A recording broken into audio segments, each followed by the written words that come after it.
मी रुग्णालयात शवगृहात काम करतो. एके दिवशी एका तरुण महिलेचे प्रेत आणले गेले. मला सांगितले की ते ठेवून दे, 3 दिवसांनी घेऊन जाऊ. मी प्रेत त्याच्या जागी ठेवले.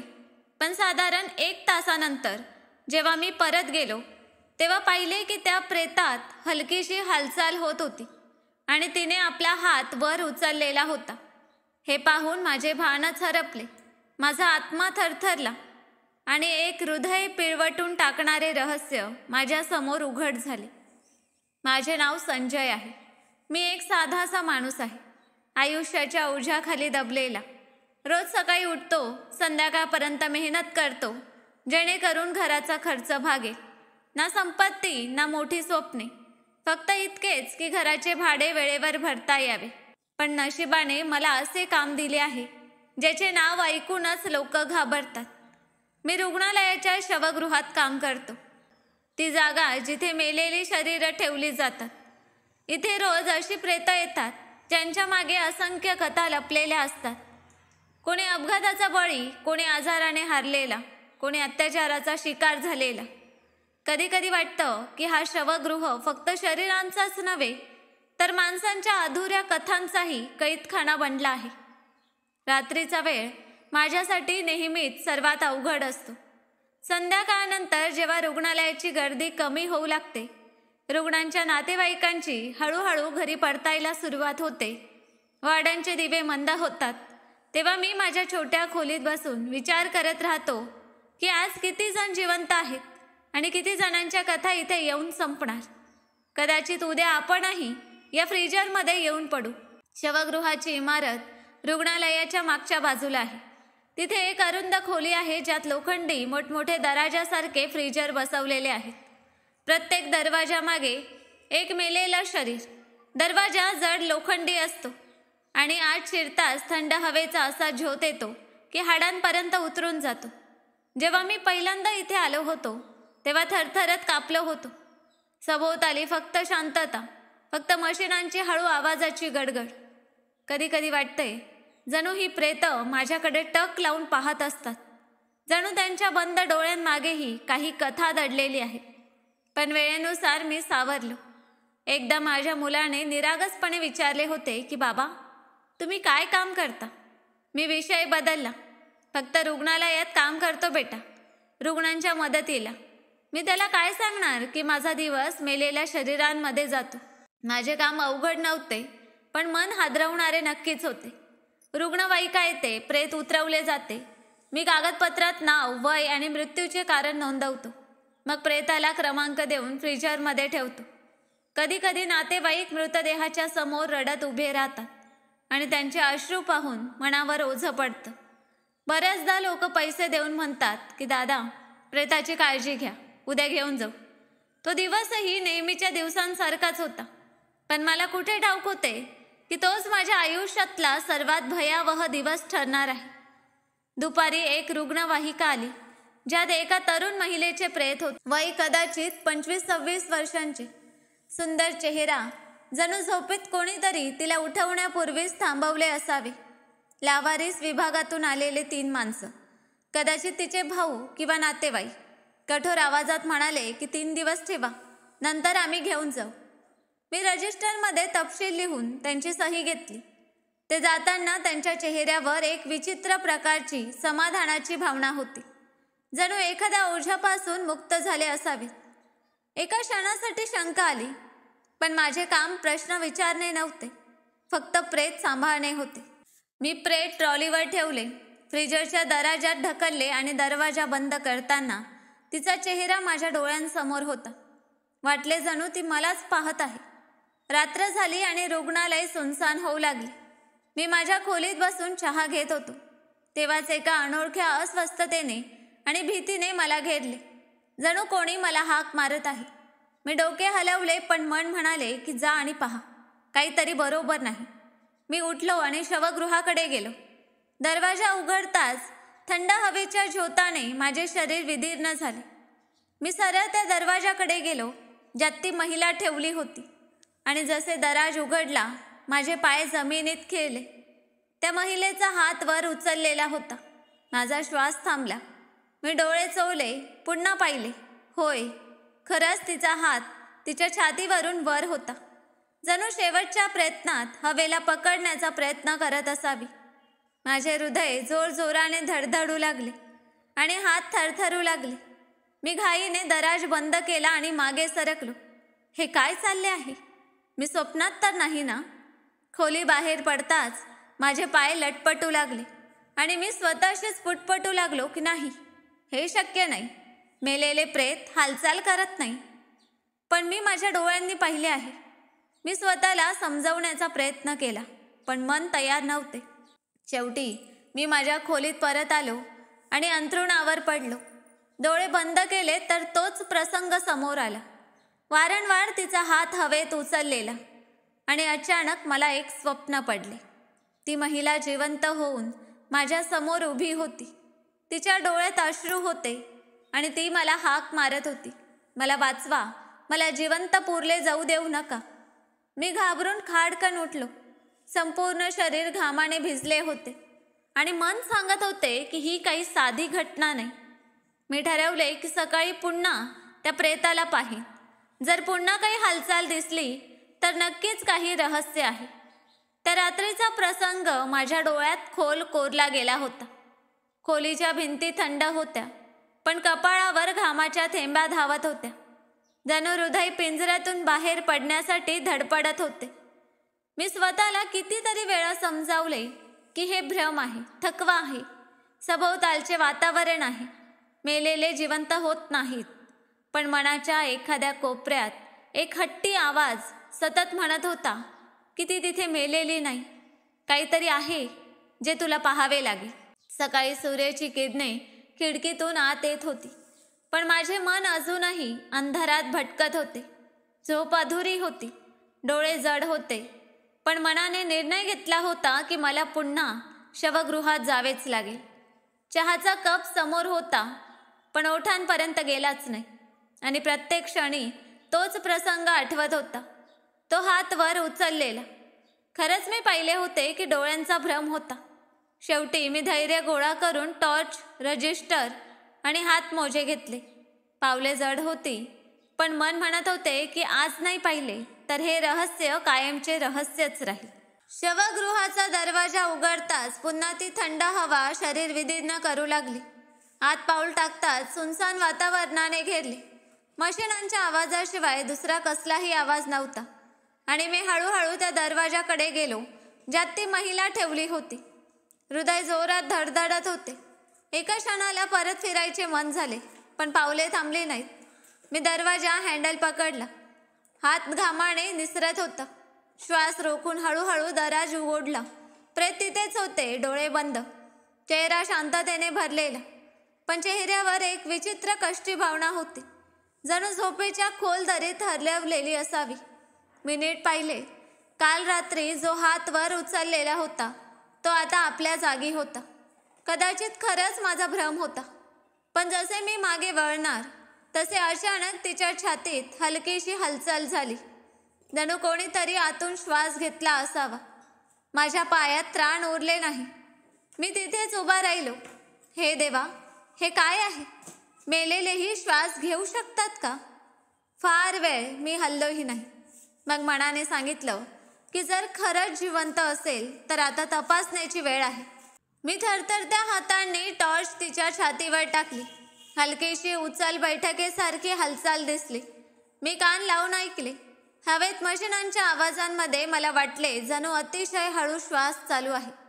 मनाने ओढून सांगितले की ही जिवंत आहे.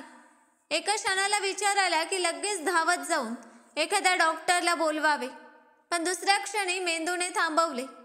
जर हे सगळे माझे भ्रम असेल तर लोक म्हणतील शवगृहवाल्याला वेड लागलं, नोकरीही जाईल आणि सन्मानही. मी झुकून आणखी जवळ गेलो. तिचे ओठ पाहिले. वाटले जणू ते हल्लेच. माझ्या तोंडातून आपोआप आवाज निघाला, तू तू तू ऐकतेस का? काही उत्तर नाही, फक्त शांतता.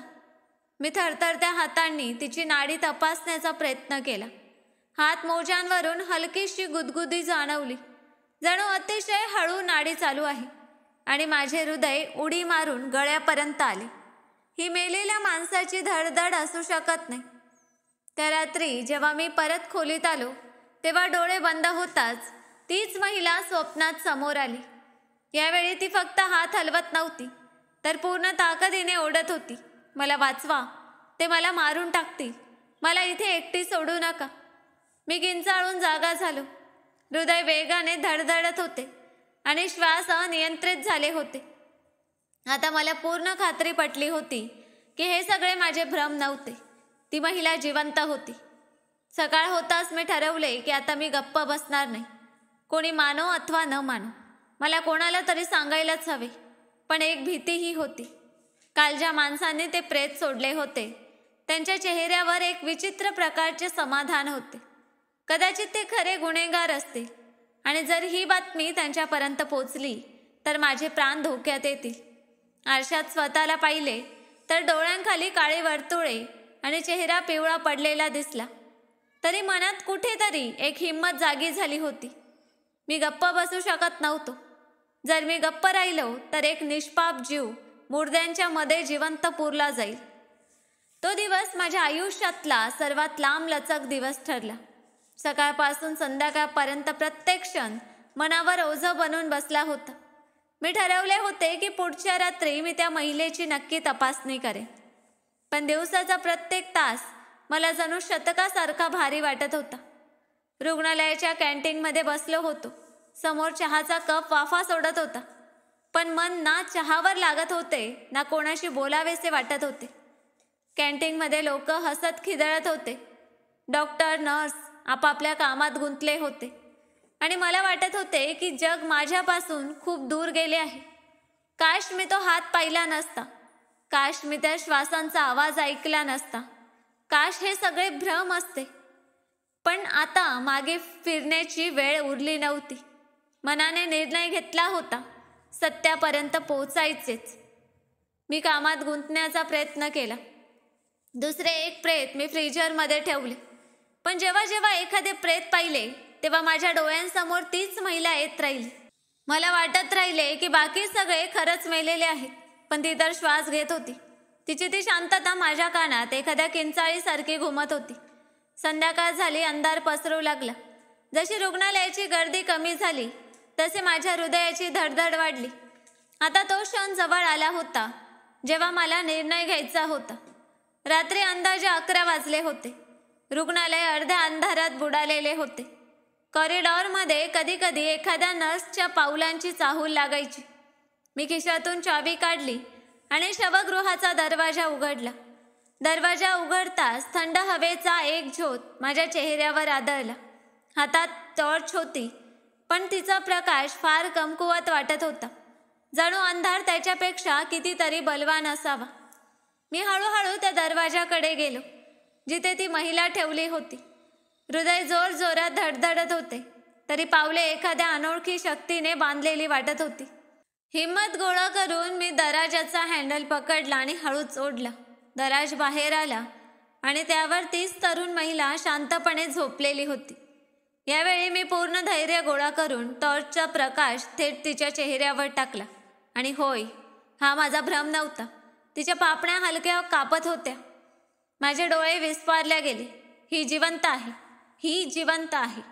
मी थरथरत्या हातांनी पुन्हा तिची नाडी तपासली.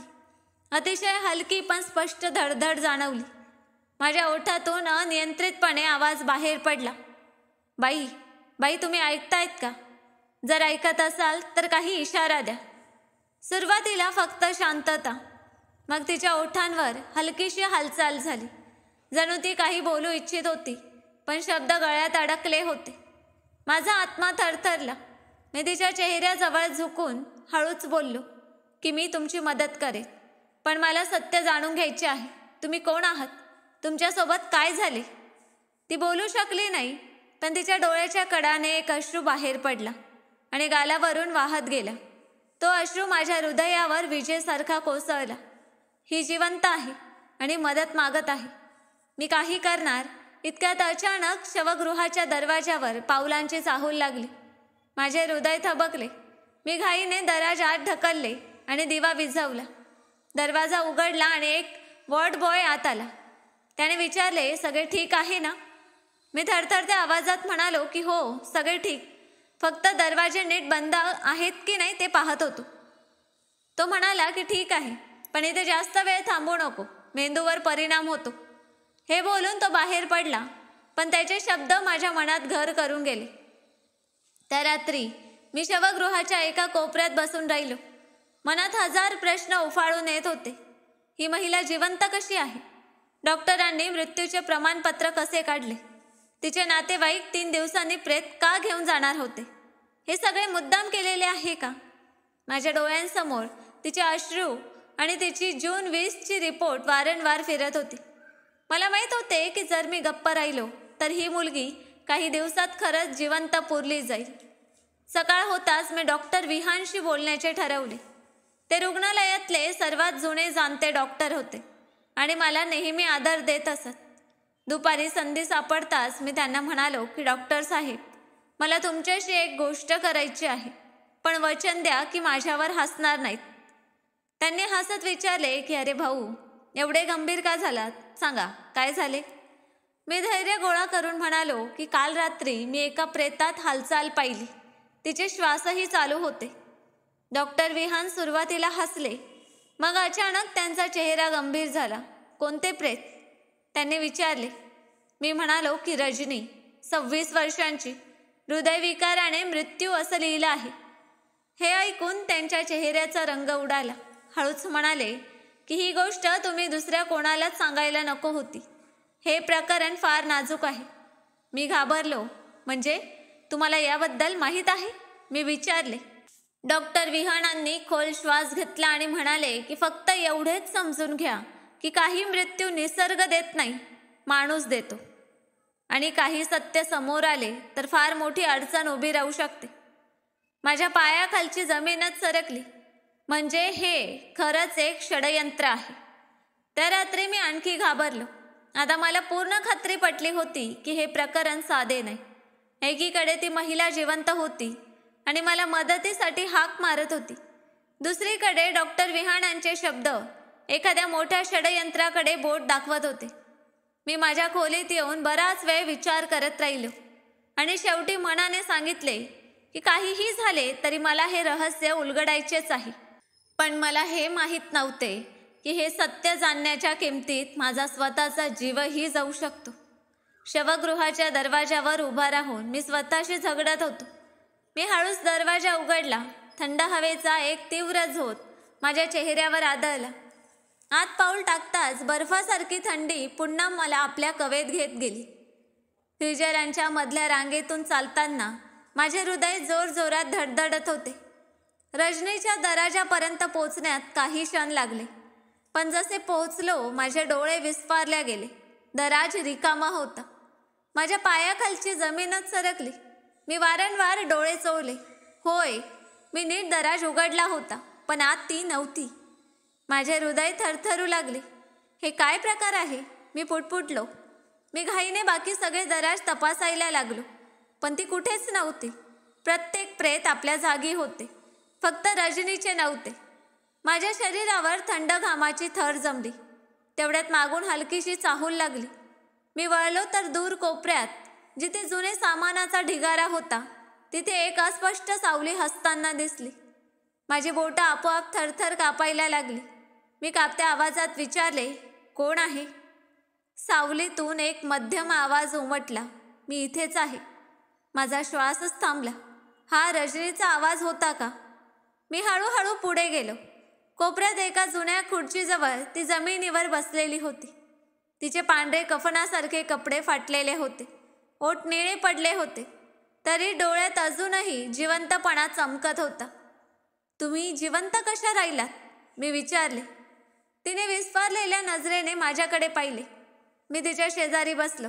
तुम्ही मला इथे एकटी सोडून कसे जाऊ शकता? ती म्हणाली आणि तिच्या डोळ्यात अश्रू तरळले.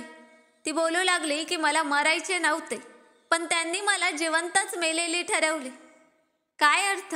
मी थरथरत विचारले. तेव्हा ती रडू लागली की माझ्या लग्नाला फक्त 2 वर्ष झाली होती.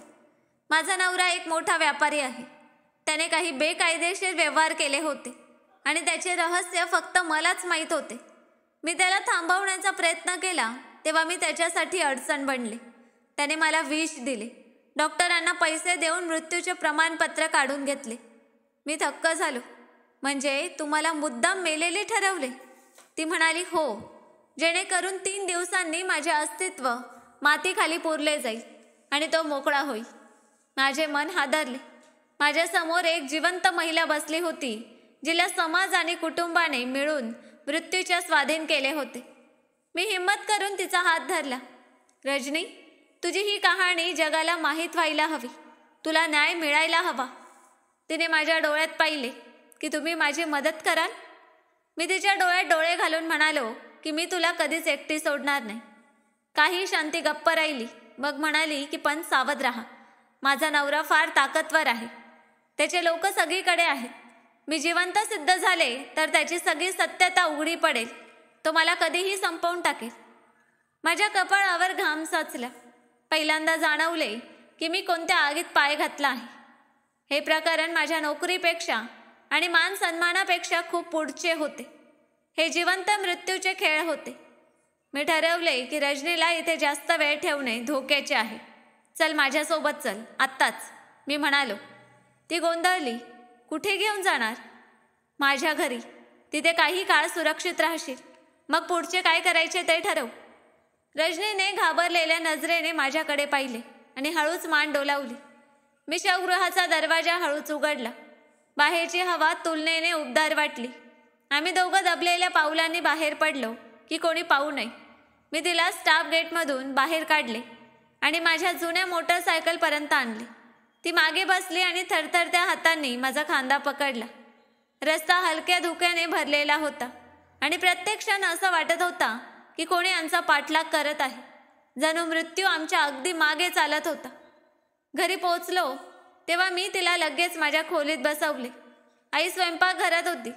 मी त्यांना सांगितले की ही एक आजारी रुग्ण आहे. काही दिवसांसाठी आणली आहे. आईंनी जास्त प्रश्न विचारले नाहीत. खोलीत आल्यावर ती थकून अंथरुणावर कोसळली. मी तिला पाणी दिले. तिच्या डोळ्यात अश्रू तरंगत होते, पण ओठांवर पहिल्यांदा हलकीशी स्मित हास्य होती. तुम्ही मला नवे जीवन दिले, तिने हळूच म्हटले.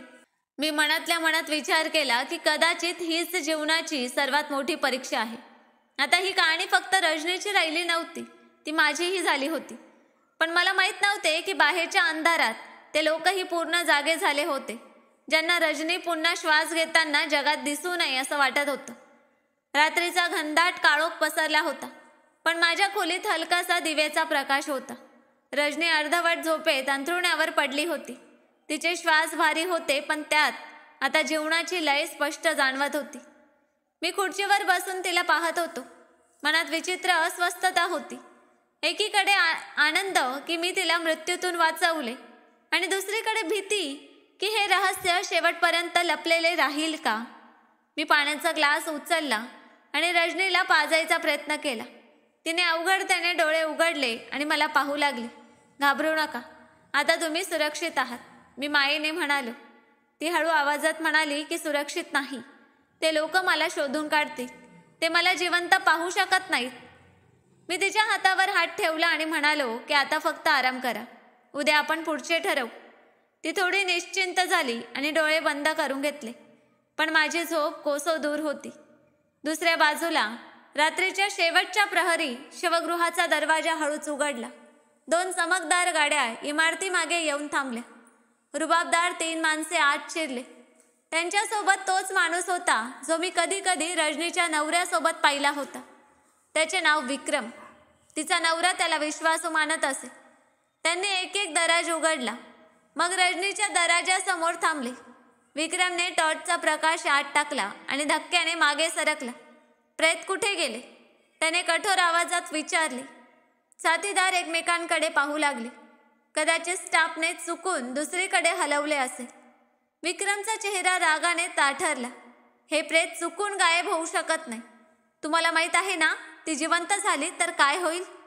सगळे गप्प झाले आणि शवगृहाचा त्यांचा आवाज आणखी भयावह वाटू लागला. विक्रमने फोन काढला आणि एखाद्या नंबरवर कॉल लावला. सर, प्रकरण बिघडले आहे. प्रेत जागेवर नाही. काही क्षण शांतता. मग तो म्हणाला की जी समजले. आम्ही तिला शोधून काढू. फोन बंद करून तो म्हणाला की तो स्टाफ शोधा जो आज ड्युटीवर नव्हता, विशेषतः तो मुलगा जो संध्याकाळच्या शिफ्टमध्ये होता. सकाळ झाली तशी सूर्याची किरणे खोलीत डोकावू लागली. रजनी जागी झाली होती आणि सरळ बसून खिडकी बाहेर पाहत होती. तिच्या डोळ्यात भीती आणि गोंधळ होता. मी विचारले, काय झाले? ती म्हणाली की मी स्वप्न पाहिले की ते लोक मला ओढत नेत आहे. मी हुंकारले, हे फक्त स्वप्न नाही, सत्यातही तेच होऊ शकते. आपल्याला लवकर निर्णय घ्यावा लागेल. ती म्हणाली की मी पोलिसांकडे जाऊ शकत नाही, पोलिसही त्यांच्याच ताब्यात आहेत. मी म्हणालो की माझा एक मित्र आहे महेश, तो प्रामाणिक आणि धाडसी आहे. आपण त्याच्यापर्यंत पोचलो तर हे रहस्य उघड होऊ शकेल. रजनीने मान डोलावली पण चेहऱ्यावर भीती कायम होती. दुपारी मी कामाला जायचा बहाणा करून घरातून निघालो, जेणेकरून महेशशी बोलता येईल. गल्लीच्या नाक्यावर मला जाणवले की कोणी माझा पाठलाग करत आहे. वळून पाहिले तर 2 अनोळखी माणसे थोड्या अंतरावर होती. साधे रस्त्यावरचे वाटसरू वाटत होते, पण नजर फक्त माझ्यावर खिळलेली होती. माझी चाल वेगवान झाली आणि हृदयात घामाचे थेंबे उतरू लागले. मला माहीत होते की हे तेच लोक आहेत जे शवगृहात गेले होते. मी थेट महेशच्या ऑफिसला पोचलो. तो बातम्यांच्या कागदांच्या ढिगाऱ्यात गुंतलेला होता. मला पाहून तो चकित झाला. अरे यार, इतके दिवस कुठे होतास? सगळे ठीक आहे ना? करून त्याला सगळे सांगितले. शवगृहातून रजनीला बाहेर काढणे, तिची अवस्था आणि तिच्या नवऱ्याचे षडयंत्र. महेश काही क्षण गप्प राहिला, मग म्हणाला की हे फार मोठे प्रकरण आहे, पण तुला माहीत आहे ना, अशा केसेसमध्ये जीवाला धोका असतो. मी म्हणालो की जीव तर आधीच धोक्यात आहे, आता मागे हटण्याचा प्रश्नच नाही. महेशने ठाम आवाजात म्हटले की ठीक आहे, तू रजनीला लपवून ठेव, मी पुरावे गोळा करतो आणि ही बातमी पसरवतो. पण लक्षात ठेव, ते लोक फार ताकदवर आहेत, तुला प्रत्येक क्षणी सावध राहावे लागेल. घरी परतलो तेव्हा रजनी चिंतेने बसली होती. कुठे गेले होतात? तिने लगेच विचारले. एका मित्राला भेटलो जो आपली मदत करेल, मी म्हणालो. रजनीने घाबरलेल्या आवाजात म्हटले की मला वाटते कोणी आपल्याला पाहत आहे. थोड्या वेळापूर्वी खिडकी बाहेर एक सावली गेली. माझे हृदय थबकले. मी खिडकीपर्यंत गेलो. बाहेर काही नव्हते, तरी मी समजलो की शत्रू जवळ आला आहे. संध्याकाळ झाली तसा मी दरवाजा बंद करायला गेलो की कोणीतरी हलकी थाप दिली. कोण आहे? मी हळूच विचारले. बाहेरून उत्तर आले, पाणीवाला, टाकी तपासायची आहे. मी दरवाजा उघडला तर दोघे जबरदस्तीने आत घुसले. त्यांच्या हातात पिस्तूल चमकत होती. शांत बस, नाहीतर गोळी मारू, एकाने गुरकावले. रजनी भीतीने गोठली. दोघे थेट तिच्याकडे गेले. आमच्या सोबत चाल. मी समोर उभा राहिलो की ती कुठेही जाणार नाही. त्यांनी मला जोरात ढकलले आणि मी जमिनीवर कोसळलो. एकाने बंदूक सरळ करून म्हटले की आवाज काढला तर तुझं प्रेतही त्या शवगृहात पोचवू जिथून हिला काढले होते. तेवढ्यात दरवाजा जोरात उघडला आणि आई आत आली. आम्हा दोघांना अशा अवस्थेत पाहून ती किंचाळली. हे काय चालले आहे? त्यांच्या आवाजाने हमलावर एक क्षण गोंधळले. मी त्याच वेळी एकाच्या हातावर झडप घातली आणि बंदूक जमिनीवर पडली. रजनीने दुसऱ्याला ढकलले. गोंगाट वाढला आणि शेजारी लोकांनी धावत येऊन गर्दी केली. ते दोघे घाबरून पळून गेले, पण जाताना म्हणाले की हा खेळ अजून संपलेला नाही. रात्री रजनी माझ्या शेजारी बसली होती. तिच्या चेहऱ्यावर भीतीची सावली होती. ती म्हणाली की त्यांनी आपल्याला शोधून काढले, आता कुठे जायचे? मी खोल श्वास घेऊन म्हणालो की आपण पळणार नाही. आता ही लढाई लढायची आहे आणि आपण सत्यासाठी लढणार. तिच्या डोळ्यात पाणी तरळले. ती म्हणाली की जर मी पुन्हा त्यांच्या हाती सापडले तर ते मला बोलूही देणार नाही. मी तिचा हात घट्ट धरला आणि म्हणालो की आता तू एकटी नाहीस, मी तुझ्या सोबत आहे. उद्या आपण पुढचे पाऊल उचलू. पण आतल्या मनात मलाही माहीत होते की हे वादळ आता थांबणार नाही. हा फक्त एक झटका होता. रात्री झोप डोळ्यांपासून कोसो दूर होती. रजनी खोलीत शांत बसून बाहेरच्या अंधाराकडे पाहत होती आणि मी विचार करत होतो की घर आता धोक्यात आहे. जर ते पुन्हा आले तर कदाचित आपण वाचणार नाही. सकाळी मी रजनीला म्हणालो की आपण इथे जास्त वेळ राहू शकत नाही, शहर सोडावे लागेल. तिने विचारले की कुठे जायचे? मी म्हणालो की महेश गावी जातोय, तिथे कोणी ओळखणार नाही. तो पुरावे गोळा करेपर्यंत आपण तिथे लपू शकतो. रजनीने थोड्या समाधानाने मान डोलावली. आम्ही घाईघाईने गरजेचे कपडे आणि कागदपत्रे बांधले. मी आईला खरे सांगितले नाही, फक्त एवढेच म्हणालो की एका रुग्णाला काही दिवसांसाठी घेऊन जातोय. आईच्या डोळ्यात चिंता होती, पण तिने काही विचारले नाही. कदाचित तिला जाणवले होते की मी एखाद्या मोठ्या ओझ्याखाली दबलो आहे. आम्ही दोघे एका जुन्या बसने निघालो. रजनी खिडकीतून बाहेर पाहत होती. हवा तिच्या चेहऱ्याशी खेळत होती आणि मी पहिल्यांदा तिच्या चेहऱ्यावर शांततेची हलकी झलक पाहिली. तरी ही शांतता तात्पुरती होती. दुसऱ्या बाजूला महेशने शहरात आपली चौकशी पूर्ण केली होती.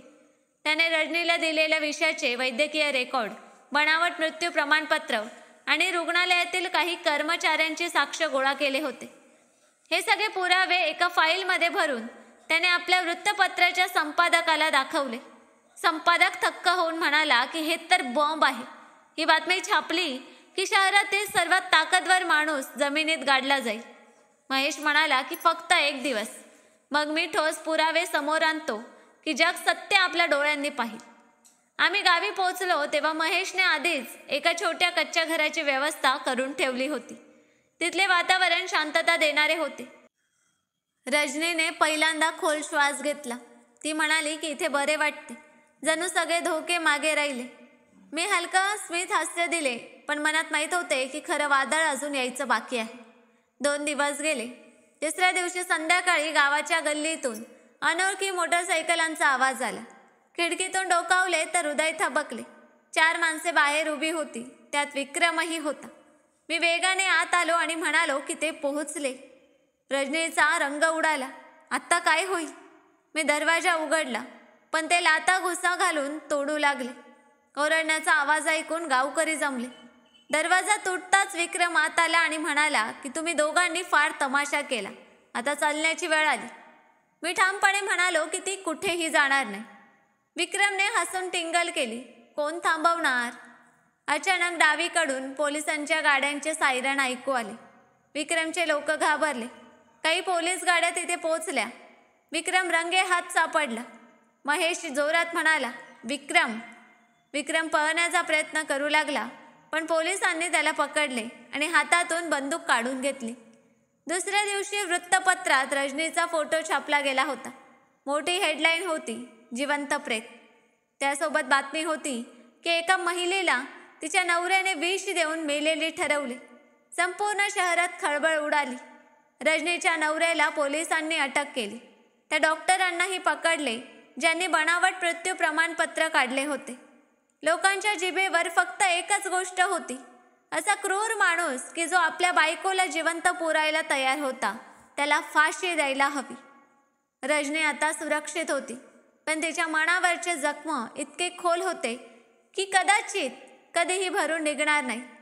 काही महिन्यानंतर खटला न्यायालयात चालला. न्यायालयाने तिच्या नवऱ्याला जन्मठेपेची शिक्षा सुनावली.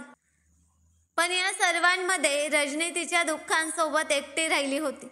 म्हणून मी तिची माझी जीवनसाथी म्हणून निवड केली आणि तिला लग्नाची मागणी घातली. आता आम्ही दोघे मिळून सुखाने संसार करत आहोत. मी अजूनही शवगृहात काम करतो, पण प्रत्येक प्रेत पाहिले की माझ्या मनात एक रहस्य जागे होते. मला आठवते की हाच बर्फाळ अंधार एका निष्पाप महिलेच्या मृत्यूची बातमी बनणार होता. तर मित्रांनो, ही होती आजची कथा. या कथेबद्दल तुमची काय प्रतिक्रिया आहे कमेंट बॉक्समध्ये नक्की सांगा. जर कथा आवडली असेल तर लाईक करा, शेअर करा आणि चॅनलला सबस्क्राईब करायला विसरू नका. धन्यवाद.